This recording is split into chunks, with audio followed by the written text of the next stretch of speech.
In this final video, I wanted to go a little bit more in depth with the idea of the lunar energies and the solar energies and how they are different from each other. Solar energy is considered a little bit more of a masculine energetic. I hope that's not triggering for you. It's just the terminology. It doesn't mean it's necessarily male, but it describes the idea of being more direct, predictable, constant, a little bit more intense, certain type of energy, um, maybe even somewhat a bit demanding. That's the type of presence and energy that solar energy encapsulates. And it doesn't change much, it is quite constant. Now, there can be clouds in the sky, it could be a rainy day, like all these different types of things can be at play, but the sun itself is still there being constant. We know based on the tilt of our planet, that the days can be longer or shorter. So the amount of sun that we see is going to shift, but that isn't based on the sun. The sun is being quite constant, just burning away the way it is. We're the ones who are in charge of managing our relationship with the sun. Do you wear sunscreen? Do you put on a hat?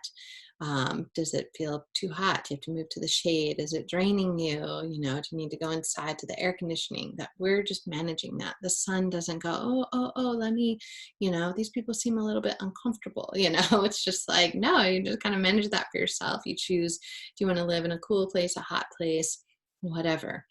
And so that's just kind of interesting to understand that energetic a bit more.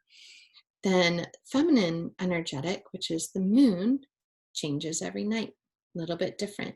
It is technically reflecting back the light of the sun and just a certain amount of it, just sometimes a little tiny bit, sometimes it reflects back a lot, but it changes every single night.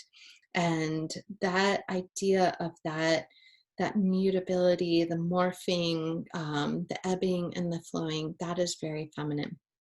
And it's, I feel like the moon and feminine energies have many, many teachings about mystery, of just being with what is, being with the unseen, not always being able to see everything. And that is a major lesson at night that can make you feel uncomfortable. Some people just love it and they really thrive and come alive with that energy. But it's also gets you tuning into the idea of how you feel about change. Some people just really want a lot of constant stability in their lives, but going like, is that natural? Can you have a mix of both? I mean, we have both the sun and the moon, one thing that's constant and one thing that's ever changing and what it's reflecting back. And to tune into cycles, the moon helps us do that, to get comfortable with cycles, that cycle of life and death, of shining brightly and then being fully unseen in the darkness, So that is also what feminine energy allows us to do. Whatever sexual identity you have, or if it's not sexual per se, that just know that both the masculine and the feminine energies are in you and are in our world, that they're always intermixing. That, like I said, it's not about sexuality specifically or about being male or female or anything like that. It's just a way of talking about those types of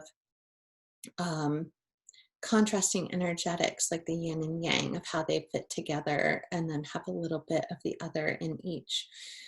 So that is the difference between the two of those. And I just wanted to drop in a little bit more philosophically about that moon type of energy for you, since you've gotten a moon calendar, of like seeing if you can become more comfortable with mystery, more comfortable with cycles, more comfortable with the unknown. I mean, we love like trying to predict what's next, but we don't have any control over anything. And, that sense of wanting that constancy could be more desire for sun, and feeling a little bit more comfortable with change could be more connection with the moon. So just to relate some of those concepts and sit with them. I also just wanted to close and let you know that you have permission to work with this calendar however serves you, and also to work with the moon however serves you.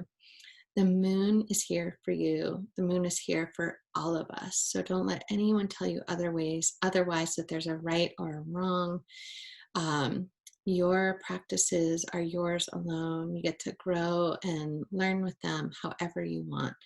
But truly, the moon is here for all of us the same way the earth is here for all of us. The sun is here for all of us. They're all here supporting life. They're supporting you and your life and your path.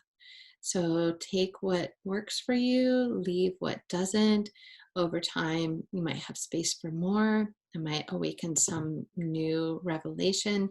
Just be with it all. But thank you so much for just being willing to bring this new relationship, this new tool into your life. I am so curious what it awakens and unlocks in you, if it does, or even if it's just having a piece of beauty in your life, or if you use it as a tool and are tracking something, please share. I would love to know how it's working for you and what it's adding to your life. Much love to you and blessings, and just have fun with the moon and have fun being you and all the different sides and phases of you. Bye.